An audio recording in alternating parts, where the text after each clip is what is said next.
لله رب العالمين والصلاة والسلام على سيد المرسلين وعلى آله وصحبه أجمعين أما بعد. سنن ابی داؤد، سنن ترمذی اور سنن ابن ماجہ وغیرہ کی روایت ہے. ابو ہریرہ رضی اللہ تعالیٰ عنہ سے مروی فرماتے ہیں لعن رسول اللہ صلی اللہ علیہ وسلم الراشی والمرتشی فی الحکم. اللہ کے رسول صلی اللہ علیہ وسلم نے فیصلے میں رشوت دینے والے اور رشوت لینے والے دونوں پر لعنت بھیجی ہے. لعنت کا مطلب جب شریعت میں ذکر کیا جاتا ہے کہ اس کے اوپر لعنت بھیجی گئی ہے، اللہ نے بھیجی ہے، اس کے رسول صلی اللہ علیہ وسلم نے بھیجی ہے، تو اس کا مطلب یہ ہوتا ہے کہ وہ گناہ یا وہ کام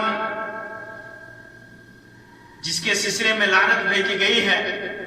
وہ بڑے گناہوں میں سے ہے، چھوٹا گناہ نہیں ہے، وہ بڑے گناہوں میں سے ہے. بسا اوقات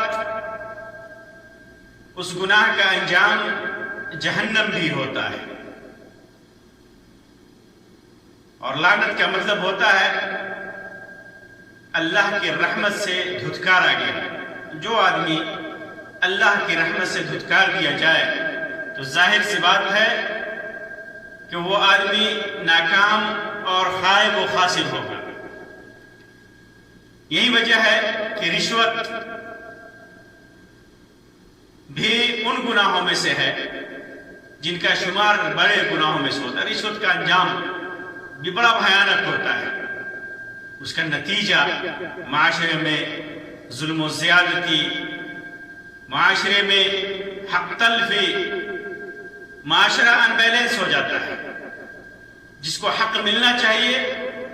رشوت کی وجہ سے اس کا حق نہیں ملتا، جس کو اس کا حق نہیں ملنا چاہیے، جس کو وہ چیز نہیں ملنی چاہیے وہ چیز اس کو مل جاتی ہے. اس کا ایک برا نتیجہ یہ بھی ہوتا ہے کہ جو اہل لوگ ہوتے ہیں، جو کسی عہدے کے، کسی منصب کے، کسی چیز کے لائق ہوتے ہیں، وہ چیز، وہ عہدہ یا وہ منصب انہیں نہیں ملتا.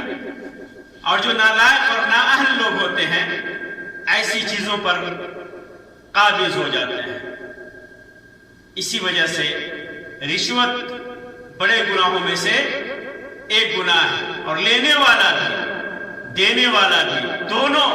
اس گناہ میں برابر کے شریک ہوتے ہیں.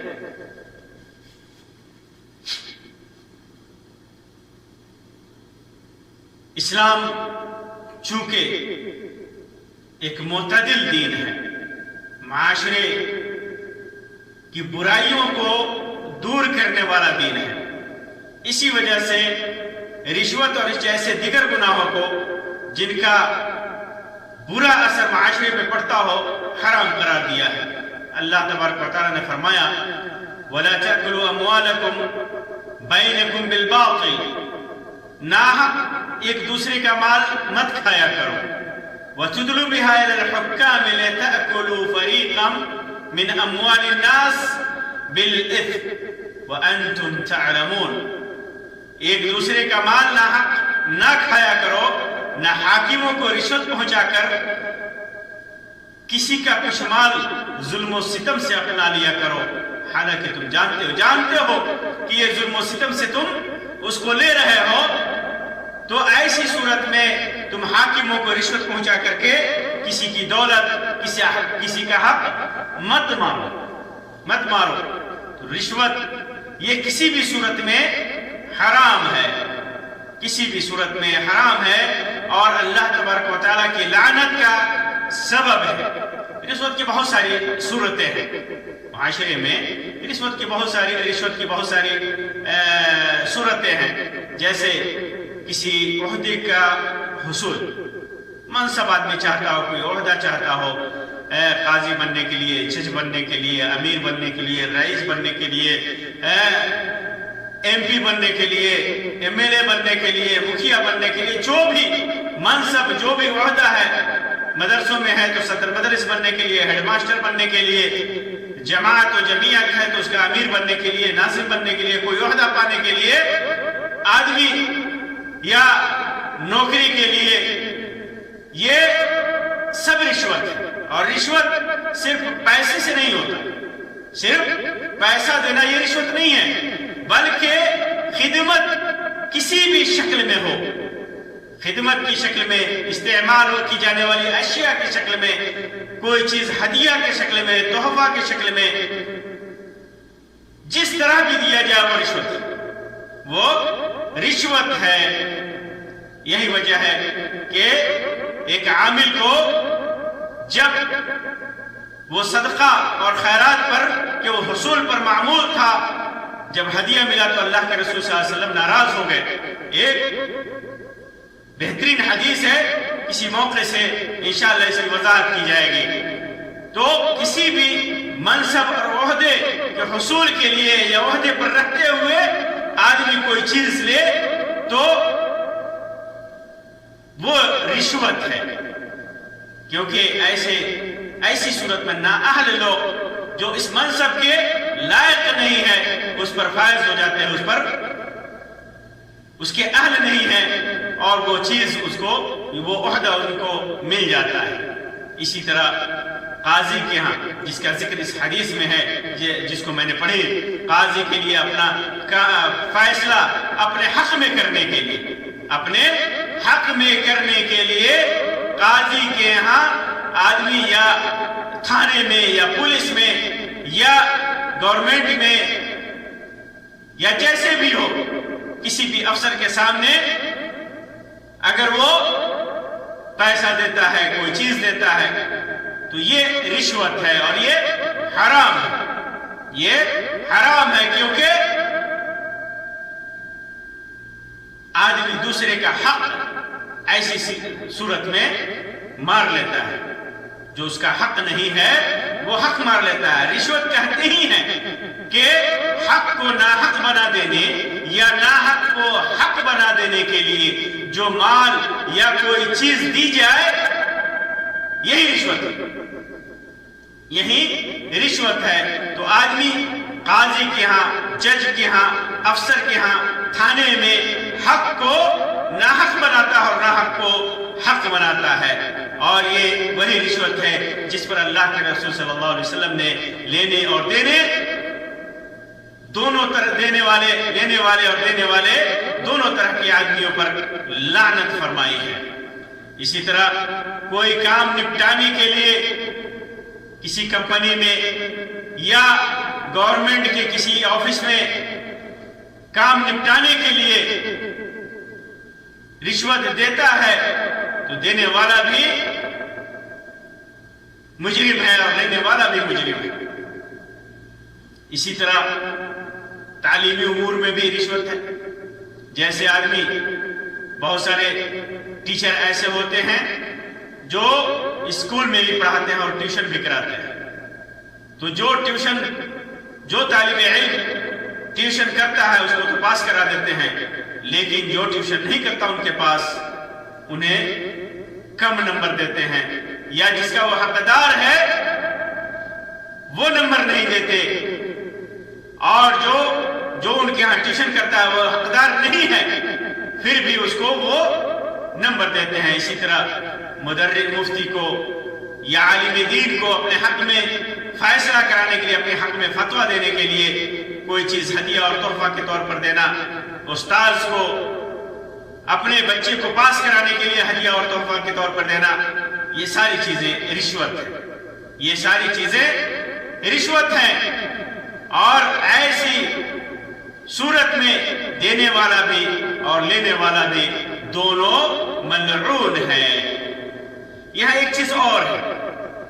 بڑی ہی اہم چیز ہے۔ ابھی جیسا کہ میں نے بیان کیا کہ رشوت کسی کا حق مارنے کے لیے یا حق کو ناحق کرنے کے لیے، ناحق کو حق بنانے کے لیے کسی بھی انسان کو جو ذمہ دار ہے، حاکم ہے، قاضی ہے، اہلکار ہے، مدرس ہے، جو بھی ہے، تو آدمی دیتا ہے، یہ رشوت ہے، قطعاً حرام ہے. لیکن کوئی ایسا اہلکار ہے، قاضی ہے، جو ظالم ہو اور اس کے پاس لوگوں کے حقوق محفوظ نہ ہو، لوگوں سے رشوت مانگتا ہو اور لوگوں کو مجبوراً دینا پڑتا ہو. جیسا کہ ہمارے معاشرے میں یہ دستور بن چکا ہے، دوسروں کا حق مار کر کے آدمی رشوت لے کر کے ہی وہ حاکم یا وہ اہلکار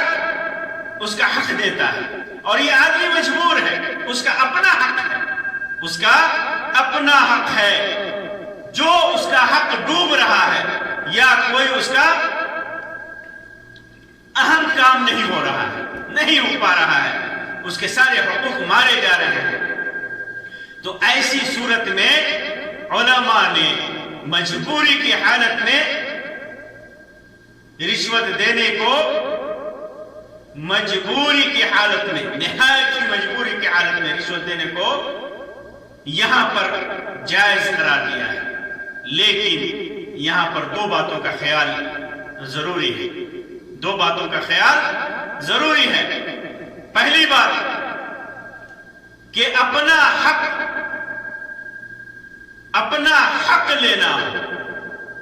حق لینے کے لیے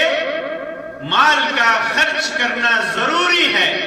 مجبوری ہے. اس کے علاوہ کوئی چارہ ہی نہیں ہے. جیسے کہ بتایا کہ ظالم ہو، قاضی یا حاکم اس قدر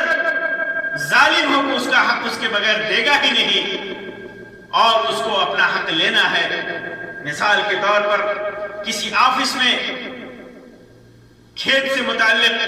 دکان سے متعلق اور بجلیوں سے متعلق یا کسی کاغذ سے متعلق، پاسپورٹ ہو یا کوئی بھی سرکاری کاغذ ہو، اس کو بنانے کے لیے وہ سرکاری آدمی، آفیسر، اہلکار کسی بھی طور پر بغیر رشوت کے راضی ہو ہی نہیں رہا ہے، اس کی کوئی صورت ہی نہیں ہے، اور کسی دوسری جگہ اس کی بات سنی بھی نہیں جا رہی ہے. ایسی صورت میں اپنا حق لینے کے لیے، اپنا ضروری کام کرانے کے لیے مجبوری کی صورت میں جائز، علماء نے اس کو جائز قرار دیا ہے، کیونکہ یہ اضطراری حالت ہے، آدمی مجبور ہے. مثال کے طور پر جیسے کوئی ذمہ دار یا کوئی بڑا آدمی کسی کی کوئی چیز چھین لے حق اس کا ہے لیکن وہ لے لیتا ہے، چھین لیتا ہے. ایسی صورت میں اس چیز کو حاصل کرنے کے لیے اگر اس کا کوئی قریبی ہے، کسی کو سفارشی بناتا ہے اور اس کے بدلے میں اس کو کوئی رقم دیتا ہے، کوئی چیز دیتا ہے، تو ایسی صورت میں یہ جائز ہے. اسی طرح جیسے کوئی سرکاری آفیسر یا سرکاری عہدیدار یا چور ڈاکو بھی، یہ بھی ایسی صورت میں چور ڈاکو ہے. کوئی عام چور ڈاکو بھی اس کی کوئی چیز چوری کر لیتا ہے، اس کی چیز 10,000 کی ہے مثلا، اور پھر اس کے بعد وہ اس کے سامنے جاتا ہے اور کہتا ہے کہ 200 لے لو، 400 لے لو، یا 10,000 کا ہے تو 5,000 لے لو، باقی دے دو، ہمارا سامان دے دو. تو ایسی صورت میں لوگوں نے مجبوری کی حالت میں علماء نے اس کو جائز قرار دیا ہے. تو پہلی صورت ہے مجبوری ہو، دینے والے کے لیے مجبوری ہو، لیکن جو دینے والا ہے وہ تو مجبور ہے، وہ معذور ہے، اس کو گناہ نہیں ہوگا. لیکن جو لے رہا ہے ایسی صورت میں رشوت، اس کے اوپر دوہرا گناہ ہے، دوہری لعنت ہے، ڈبل لعنت ہے، ڈبل گناہ ہے. ایک تو رشوت لینے کا اور دوسرا ایک بے گناہ آدمی کو ایک جو حرام کام نہیں کرنا چاہتا اسے حرام کام پر مجبور کرنے کی وجہ سے، مجبور کرنے کا گناہ ہے، دوسرے کو حرام کام کے ابھارنے کا گناہ ہے۔ تو یہ دونوں صورتیں، یہ جو رشوت لینے والا ہے اس کے اوپر ڈبل گناہ ہے، دوہرا گناہ ہے۔ یہ پہلی صورت ہوئی۔ دوسری صورت یہ ہے کہ آدمی جب دے رہا ہو، مجبوری کی حالت ہی میں دے رہا ہو، تو یہ خیال رہے کہ کسی دوسرے کا حق نہ مارا جا رہا ہو، دوسرا اس کا اہل ہے اور اس کی وجہ سے دوسرے کا حق مارا جا رہا ہے۔ جیسے کوئی نوکری پانا، مثال کے طور پر جیسے ٹیچر کے لیے مان لیجئے کہ 1000 لوگوں نے اپلائی کیا، 1000 میں سے 100 کو نوکری لگنی ہے، اس کے لیے انٹرویو ہو، امتحان ہو، اور 100 آدمی اس کے اندر سلیکٹ ہوتے ہیں، اور جو آدمی سلیکٹ نہیں ہوا وہ رشوت کے بل پر ان 100 میں سے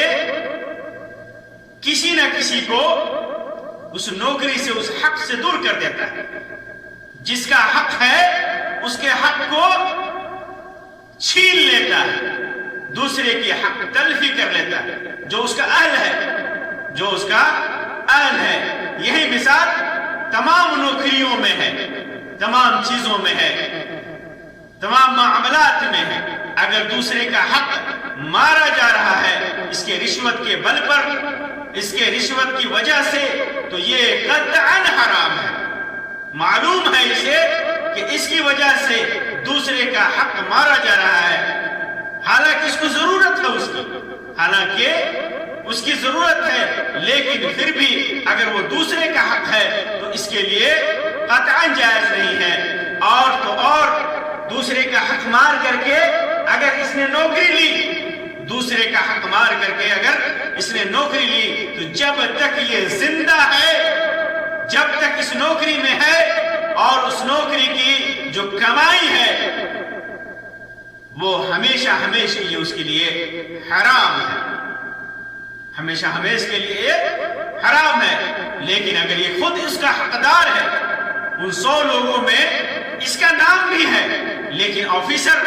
اپنے ظلم کی وجہ سے، اپنے تعدی کی وجہ سے، اپنے سرکشی کی وجہ سے اس کی نوکری کو لٹکائے ہوا ہے، اس کی نوکری کو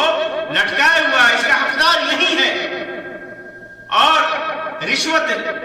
مانگ رہا ہے اور کوئی چارہ نہیں ہے، کہیں سنوائی نہیں ہے، کوئی چارہ نہیں ہے۔ تو ایسی صورت میں اپنے حق کو پانے کے لیے یہ آدمی رشوت دے سکتا ہے، یہ مجبوری کی صورت میں ہے۔ بہت ساری صورتیں ہیں جو ہمارے معاشرے میں رائج ہیں کہ ہم دیکھتے ہیں، تو رشوت لینے والا بھی، رشوت دینے والا بھی، دونوں مجرم ہیں، دونوں لعنت کے مستحق ہیں۔ اللہ تبارک و تعالیٰ سے دعا ہے کہ اللہ تبارک و تعالیٰ ہماری زندگی کو بغیر کسی گناہ کے جینے کی توفیق عطا فرمائے، ہماری زندگی کو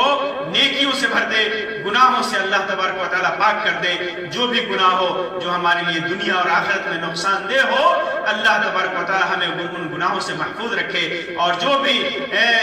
دانستگی یا نادانستگی میں جو بھی گناہ ہم سے سرزد ہو گیا ہو، اللہ تبارک و تعالیٰ کے حضور ہم توبہ کرتے ہیں، اللہ تبارک و تعالیٰ انہیں معاف کر دے۔ آمین یا رب العالمین، وآخر دعوانا ان الحمدللہ رب العالمین، وصلی اللہ علی خیر خلقہ وسلم، والسلام علیکم ورحمۃ اللہ وبرکاتہ۔